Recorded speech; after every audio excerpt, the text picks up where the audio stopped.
Hello class, today we will do final account illustration number 2. So the question is, from the following trial balance and adjustment given below, you are required to prepare trading and profit and loss account for the year ended 31st March 2019 and balance sheet as on that day in the book of Shilpa and Katrina. This is our trial balance. Trial balance को दो part में divide किया हुआ है because it is very lengthy. So first is land and building, second furniture, third is sundry debtor, fourth is stock, this is our opening stock, fifth is bad debts, this is old bad debts, next is printing and stationery, then it is wages, salaries, carriage inward. On the credit side we have capital of Shilpa and Katrina, then there is bills payable, then bank overdraft, purchase return, then we have sundry creditor, bank loan, interest received. So land and building कहाँ जाएगा? Asset के side जाएगा. Furniture asset because this are our assets. Sundry debtor asset, एक बार लिया हमेशा चलता है. Okay. Stock, this is our opening stock. Opening stock जाता है ट्रेडिंग में. This is old bad debts, PNL में जाएगा. प्रिंटिंग स्टेशनरी पीएनएल में जाएगा. वेजेस ट्रेडिंग अकाउंट में जाएगा. देन सैलरीज पीएनएल में जाएगा. Carriage inward trading account. Capital जो है वो लायबिलिटी के साइड जाता है. ठीक है. बिल्स पेबल लायबिलिटी के side. Then bank overdraft liability के साइड. बेसिकली क्रेडिट साइड वाले सब लायबिलिटी में जाते हैं ज़्यादातर एंड डेबिट साइड असेट में जाता है. Okay. Purchase return trading, sundry creditor liability, bank loan liability, interest received PNL, क्योंकि रिसीव्ड है मतलब मिला तो पीएनएल के क्रेडिट साइड जाएगा. This is our trial balance. जो पेंडिंग था वो यहाँ पे लिखा हुआ है. First is sales return, next is drawing Shilpa and Katrina, दोनों का भी ड्राइंग है हमारे पास. Then there is discount, then advance given to Shahrukh, then cash in hand, cash at bank, interest, commission ये दिया हुआ है इसीलिए ये डेबिट साइड जाएगा. Okay. Royalties, purchase, then RDD है हमारे पास, सेल्स है हमारे पास. सो सेल्स रिटर्न सेल्स में से लेस हो जाएगा ट्रेडिंग में. ड्राइंग दोनों भी लायबिलिटी के साइड जाएगा. अगर ये एडजस्टमेंट में होता तो इसका दो इफेक्ट होता, बट ये ट्रायल बैलेंस में है तो एक ही इफेक्ट है और वो है लायबिलिटी के साइड. ओके. डिस्काउंट पीएनएल में जाएगा. इट इज़ गिवन तो पीएनएल के डेबिट साइड. एडवांस पीएनएल में जाएगा. Advance given to Shahrukh actually asset में जाएगा. Okay. Then cash in hand asset, cash at bank asset, interest PNL, commission PNL, royalties trading account में जाएगा एंड परचेस ट्रेडिंग अकाउंट में जाएगा. RDD जो है वो पीएनएल में लेस हो जाएगा. This is our old RDD. Sales जाएगा हमारे ट्रेडिंग के side. Now this is our adjustment. First is stock is valued at 58,000. This is closing stock. Next is outstanding expenses, royalties and wages पे है. Then third is salaries जो advance दे दी गई थी.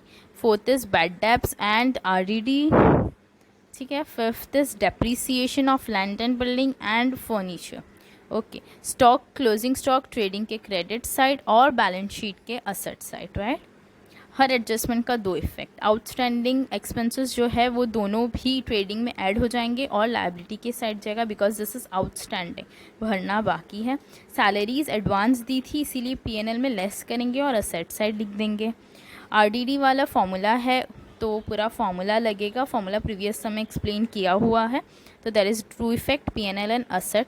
डिप्रीसिएशन भी पुराने सम में एक्सप्लेन किया हुआ है. दो इफेक्ट होता है PNL and asset. How to calculate it पुराने सम में है. Okay. So this is our trading account. Particular asset, particular amount, particular amount. First is to opening stock.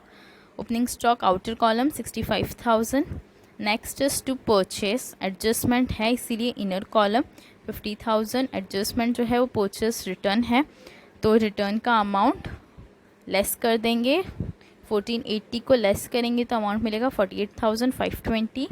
Wages हमारा इनर कॉलम क्योंकि आउटस्टैंडिंग ऐड हो जाएगा, भरना बाकी है तो उसको क्या करना पड़ेगा, ऐड करना पड़ेगा. आउटस्टैंडिंग जो है वो है 800 रुपीज़ तो आउटर कॉलम में जाएगा 3,800. रॉयल्टीज़ पे भी आउटस्टैंडिंग है, इनर कॉलम पे लिखेंगे 2000. आउटस्टैंडिंग को ऐड करेंगे. आउटस्टैंडिंग मतलब पे करना बाकी है. 1500 आउटस्टैंडिंग है, 3500 हो जाएगा। कैरेज इनवर्ड कोई भी एडजस्टमेंट नहीं है, amount direct outer column. On credit side by sales inner column में 1,20,000 सेल्स रिटर्न को लेस कर देंगे। So sales return is 2000 less किया 1,18,000। Then there is by closing stock जो कि एडजस्टमेंट से मिलता है हमें 58,000। टोटल किया क्रेडिट साइड को तो अमाउंट मिला 1,76,000। डेबिट साइड को टोटल किया ये अमाउंट मिला। अब इसे 1,76,000 में से लेस करेंगे तो अमाउंट मिलेगा 51,180 rupees. That is our gross profit. Now this is our P&L, particular amount. First is to salaries पे एडजस्टमेंट है। हमने ज़्यादा भरा था तो थोड़ा अमाउंट लेस कर देंगे। एडवांस भर दिया था तो 2,000 एडवांस का लेस कर दिया। आउटर कॉलम 3,000 रुपीज़ जाएगा। Next is bad debts, old bad debts plus new bad debts plus new RDD less old RDD। This is our formula. सारी चीज़ें एज इट इज़ क्वेश्चन से लेकर पुट डाउन करनी है, तीनों को ऐड करना है, ओल्ड RDD को लेस करना है। सो 400 प्लस 1,000 प्लस 1,170 टोटल करके हमें मिला 2,570। ओल्ड RDD को लेस कर देंगे। न्यू RDD परसेंटेज कैलकुलेट करना होता है, keep that in mind. Next is depreciation, land and building. दोनों भी डेप्रीसिएशन हमने निकाले हुए हैं। Furniture, how to calculate the depreciation, you can see my previous sum. Then we have printing and stationery 4,000। Then we have is discount, क्योंकि discount given है तो as I told you ये डेबिट साइड आता है। Interest भी given है, किसी को दिया है, दैट इज़ अवर एक्सपेंस, तो ये क्या हो जाता है, डेबिट साइड आता है। कमीशन भी एक्सपेंस है, डेबिट साइड लिख देंगे, ठीक है। ऑन क्रेडिट साइड सबसे फर्स्ट आएगा ग्रॉस प्रॉफिट। ग्रॉस प्रॉफिट हमारा है 51,180। नाउ ये इंटरेस्ट हमें मिला है तो credit side all income and gain, so this is of income. Total किया 52,680, 52,680 यहाँ पे कैरी फॉरवर्ड किया। इसको टोटल करके लेस किया तो अमाउंट मिला 35,465 जो कि अपना नेट प्रॉफिट है। डिवाइड हो जाएगा in the ratios. Now this is our balance sheet. Liability amount, asset amount. Liability में सबसे पहले लिखेंगे कैपिटल। शिल्पा का कैपिटल लिख दिया 45,000। इसके बाद जो डिवाइड करके नेट प्रॉफिट हमें मिला था वो है 17,732। इसमें से ड्राइंग लेस कर देंगे जो कि ट्रायल बैलेंस में था, क्योंकि ये पर्सनल यूज़ के लिए लिया था इसीलिए लेस हो जाता है। तो वी गॉट 60,732। अब कटरीना का भी सेम करेंगे 45,000। कैपिटल का अमाउंट नेट प्रॉफिट डिवाइड करके हमें मिला था 17,333। अगर पॉइंट में हो तो किसी एक को ज़्यादा अमाउंट देना पड़ता है। यहाँ पे भी ड्राइंग का अमाउंट लेस हो जाएगा। यहाँ पे ड्राइंग ट्रायल बैलेंस में 3,000 दिया है, 3,000 लेस कर देंगे, अमाउंट है 59,733। बिल्स पेबल कोई एडजस्टमेंट नहीं है, 17,500। बैंक ओवरड्राफ्ट कोई एडजस्टमेंट नहीं है, 10,000 rupees. Sundry creditor there is no adjustment, 22,000 rupees. And bank overdraft no adjustment, 15,000 rupees. अभी आउटस्टैंडिंग जो बाकी था, कर्ज है, ये भरना बाकी है, इसीलिए ये हम यहाँ पे भी लिखेंगे on our liability side. Wages का है 800, रॉयल्टीज़ का है 1,500, दोनों को ऐड कर दिया 2,300। Asset side land and building 37,800 rupees. Depreciation 37,800 पे 5% कैलकुलेट किया था 1890, तो हमें डिप्रीशिएशन का अमाउंट लेस करके 35,910 मिला है।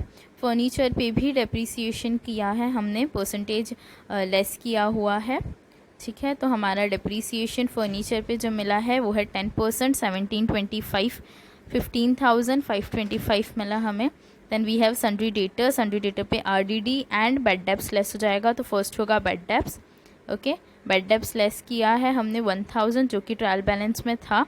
लेस करने के बाद 39,000 मिला। 39,000 पे न्यू RDD का परसेंटेज कैलकुलेट करते हैं। सो परसेंटेज कैलकुलेट करके अमाउंट मिला है 1,170। आउटर कॉलम में अमाउंट गया है 37,830। Then we have cash in hand जिस पे कोई एडजस्टमेंट नहीं होता, 20,000 outer column. Cash at bank no adjustment, 8,000 rupees outer column. Closing stock जो कि हमें इसमें से एडजस्टमेंट में से मिला था 58,000 रुपीज़। एडवांस सैलरी जो कि हमारा एडजस्टमेंट था 2,000। एडवांस गिवन टू शाहरुख जो कि जाएगा बैलेंस शीट के असेट में। टोटल ऐड कर दिया, हमें मिला 18,7265। यहाँ पे भी ऐड किया 18,7265, तो वो balance sheet is tally. Please like, share and subscribe. If you have any queries you can ask me in the comment section.